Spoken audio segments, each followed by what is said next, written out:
আমাকে প্রথমে জিজ্ঞেস করলো আমার RAW এর সাথে যোগাযোগ আছে নাকি না, CIA এর সাথে যোগাযোগ আছে নাকি না, ISI এর সাথে যোগাযোগ আছে না, চাইনিজদের সাথে যোগাযোগ আছে নাকি না।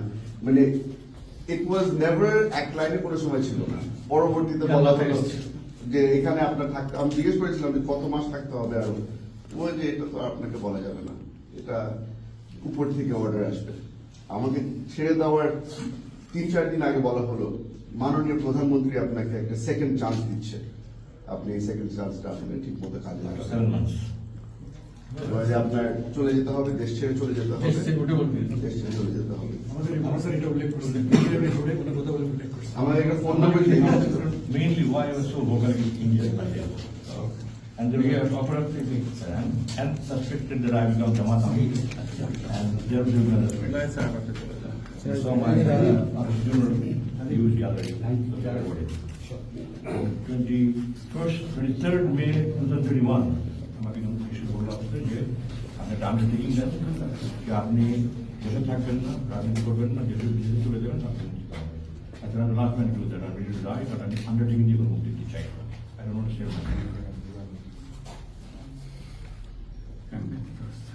ইন্টারভিউশনে কয়বার আসতে নাকি বরাবরই প্রতিদিন ছিলেন? কোনো রেগুলার কিছু ছিল না। এক সপ্তাহে হয়তো 3 বার আসবে, তারপর 2 সপ্তাহ গায়েব থাকবে। একজন আছে নাকি কয়েকজন মিলে আছে? স্যার আমরা প্রথমে মনে করেছিলাম যে অনেক বড় একটা রুমের মধ্যে, কারণ ঘেরাও করে রাখতো, লোকজন দিয়ে ঘেরাও করে রাখতো।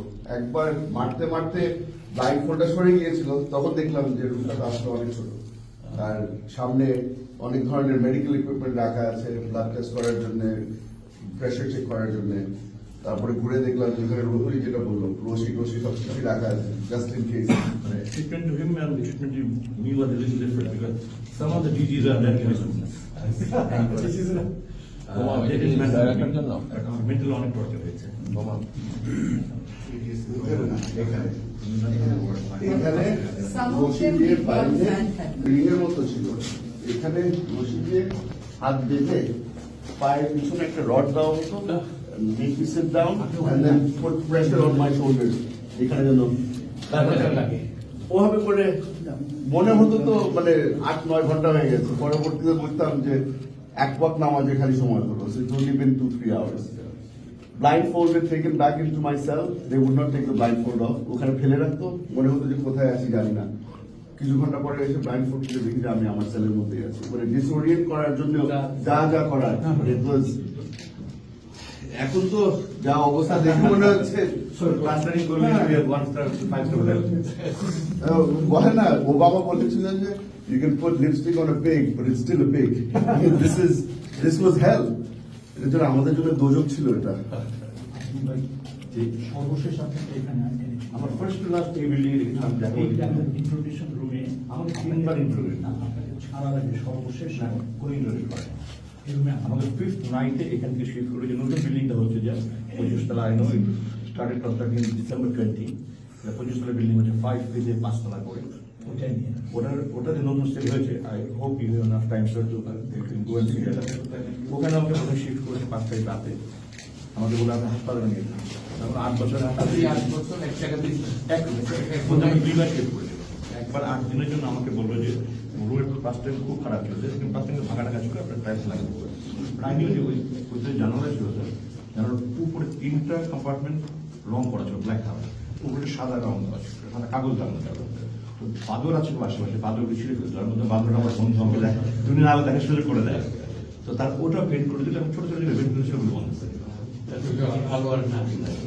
28 February to 8 March 2022 খুঁজে দেখতে পারেন when they are renovated, তাদের এই অ্যাকাউন্ট সিজনটা দেখলে দেখা যাবে। এর ফলে এমন হচ্ছিল আমার গরমে খুব কষ্ট হয় স্যার, আমি kept on continuously sweating. On 6th June I almost died. আমাকে immediately shift করে they fixed AC so that I don't die and they didn't fix problem. I don't take me to তারা আমাকে রাজ্যগুলোর জন্য করেনি, আপনারা চামড়াবাদের জন্য করেছে। ওনার আর আমার দুজনের সিমিলার সিচুয়েশন, পুরো শরীরের মধ্যে র্যাশ হয়ে যেত, বডি র্যাশ হয়ে আমার প্রেশার 86 থেকে গেলাম, আমি হাঁটতে পারি না, দাঁড়াতে পারি না, খেতে পারি না, পড়ে যাচ্ছি। তখন ইমিডিয়েটলি আমাকে শিফট করলো 6th June 2023 নিয়ে গেল, আমাকে বললে একদিন ঠিক করে নিয়ে আসতে পারে। তারপরে একদিন পারেন যেটা ফ্রাইডে ম্যানেজ করতে পারেন on 8th not shifting after 11 o'clock in the evening. Sir, যেদিন ছাড়লো সেদিন কি বলে ছাড়লো? আমাকে এখান থেকে স্যার আমি রাতে খাবার খাচ্ছিলাম না, আমি এখন রিলেট করি যে আমার 5 তারিখ রাতে হাসান নাসির খান হাকিম ডক্টর কয়েকজন নিজেকে গিয়ে চিৎকার চেতনা করেছিল আমরা তখন তারা আমাকে যেন এখানে যেন করে যে হাকিম এই জন্য আমি এখান থেকে শিফট করে নতুন বিল্ডিং নিয়ে যাচ্ছি। তার 3টার দিকে আমাকে এখান থেকে নিয়ে ঢাকা পাই summer I don't know I guess summer either summer or Mymensingh because 7th morning আমাকে বললো যে আজকে রাত আমাকে ছাড়া হবে।